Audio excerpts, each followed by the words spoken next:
you're wrong. There are so many things you guarantee and you know definitively. I was so there is no point.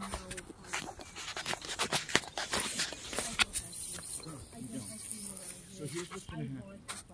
So here's what's gonna happen. Thank you. I don't want to do this either. You are wrong about so many things. And until you can look around and see that all of this, every bit of it, is a love letter to you, I don't believe we can find any way. Yes, this of is getting a love this letter to me, except what you can never fucking do is love me or treat me with any level of fucking respect or fucking listen to me. So that's fine, Chris. That's fine. I will organize and I will get the money together. We absolutely need to pay the fucking taxes, and then I will just start saving. All the projects can stop here. I will do my best to finish these fucking chicken coops, and I will file the fucking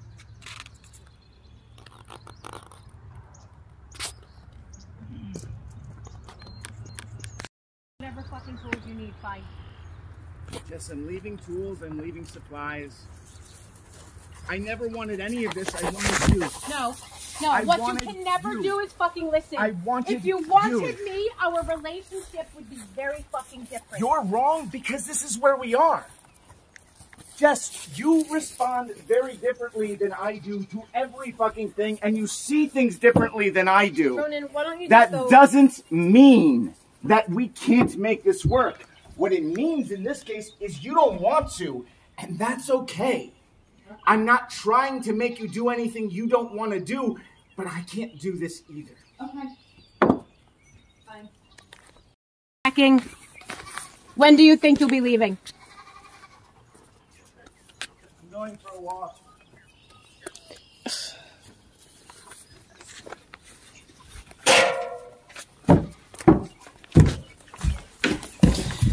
Whoa.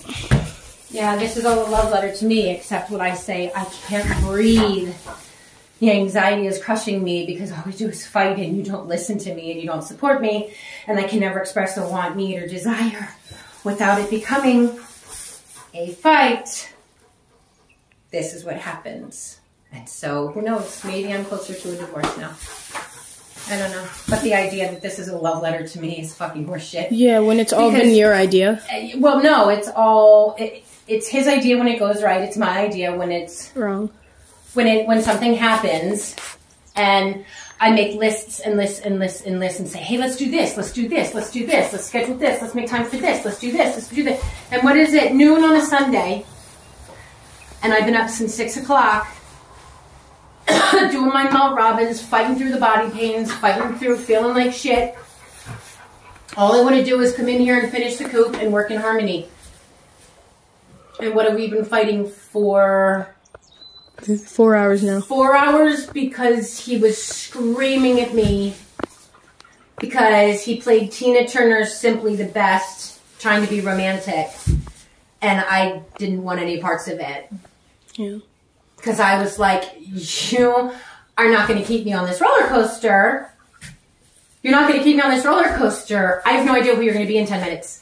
I don't want to slow dance with you in a yard. Like, that's not what this is. If you want to show me that you're going to listen to me and care, come inside and can we work on the chicken coop together? And then all hell breaks loose because why? My fault. I change all the time. I say things differently. It's just our brains work differently. I'm wrong about so many things. So he can just fucking scream and scream and scream about how much he loves me. This is my love letter. How can I see how much he loves me? He doesn't want to do this either. All he's trying to do is figure out how to make it work. And I'm like, okay, except you have a personality disorder, get some actual and genuine help for it, and fucking learn to listen and have actual empathy and cooperate with me. But Mom, why can't you just learn how to deal with his stuff and just take it? Right. I mean, that's ultimately why he freaks the fuck out. That's what he's saying, yeah. Yeah, that's what he's freaking out about. That's what he's saying when he says, I love you. Yeah, he's not losing. Yeah, he's not saying he loves me. He loves the idea of me. This is all a love letter to me, and one day I'll understand that, right? Well, that's fine. funny because if this was a love letter to me, then this would be our home. And if this would be our home, then there would be love and trust and peace and harmony and compassion and kindness and gentleness and consistency and all of the things that add up to a happy home. That's not what this is. This is a fucking endless fucking clown show. The endless cycle of abuse. And what's happening is he's losing control because he's no longer able to hoover me and suck me back in. And so all he's left with is diminish and discard, but he's missing that mad important piece of the abuse cycle. Well, I'm explaining to him that this is nothing but a trauma bond I'm trying to break free from. And he's like, what's the famous one? That's just something you say.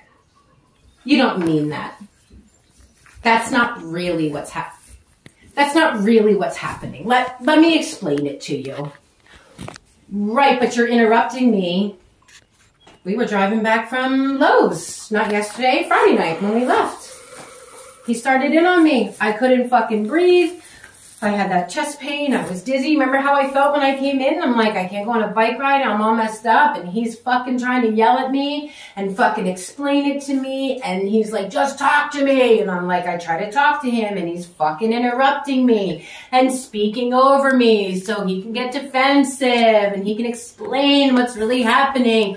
While he's explaining to me, he doesn't really have a personality disorder and it's all in my head. He's just saying, let me talk at you. Yeah. And so, okay. This doesn't work. For whatever reason. Right? For whatever reason. I'm sure it's not all of the unkept promises. All the Dr. Jekyll and Mr. Hyde routine. I'm sure it's not the years of chaos and trauma and drama. I mean, look, it's a beautiful Sunday afternoon. We could have had this coup done by now. The shit that I wanted to get done today, it could have been done. We worked so hard yesterday, and I thought for sure today's going to be the day. We're really going to be able to get some fucking work done. And here we are. Half the day's gone. Half the day's fucking gone. And it's my fault. Because I just can't see how much he loves me. And I gotta make sure my son knows where the phone is at all times so he can get 911 out in case it fucking escalates to that point. Because you never fucking know, do you? We've had it happen twice, so. More than that. That I remember. Yeah, I know. Costa Rica was... Something else. So anyway, I'm going to try to figure out how the fuck to do this. And move on with my day. Because I'm just not losing days and days and days and years and years and years to my life to this. I'm just not fucking doing it. It's not my responsibility. I can't. I just fucking can't. I just can't, Ronan. I can't either, Mom. No. I know. But as long as I'm here, I'm the one to blame because I got it all wrong, you see. I just got it all wrong. And if I could just let him explain it to me. Meanwhile, all you gotta do is look around and see all the unfinished shit. This ain't a happy fucking home. That requires some fucking empathy. That requires him not being here. Yeah, pretty much. Yeah, what were we watching? Bruce Almighty? Jennifer Aniston's character leaves fucking Jim Carrey after 5 fucking years of being fucking invisible to him and him treating her like an asshole. Look over. What's he doing? He's asleep. Fucking sleeping. Yeah. Yeah. But he only wakes up to explain to me how much empathy he has. He's going to explain it. He's always explaining it, right? So let's move on with our day, kiddo. Okay?